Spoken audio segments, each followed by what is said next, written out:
seterusnya berpotensi apabila tidak didedahkan dengan secara terbuka.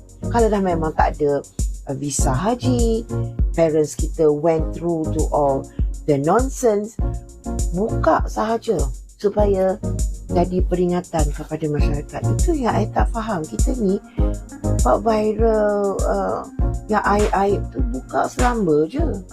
Ini benda ni yang betul-betul boleh menyelamatkan orang lain, nak di cover-cover. Ini I tak faham. Lagipun kita tak pernah lagi tengok, at least I tak pernah lagi tengok headline front page ejen yang telah menipu jemaah umrah sebanyak berapa juta dijatuhi hukuman beberapa tahun. Tak ada, senyap je. Ataupun ejen haji gini dijatuhi hukuman, denda lagi gitu gini. Tak ada, right? Kalau kita like good tak nak war-warkan, next musim ramai lagi kena ni agamawan ternama.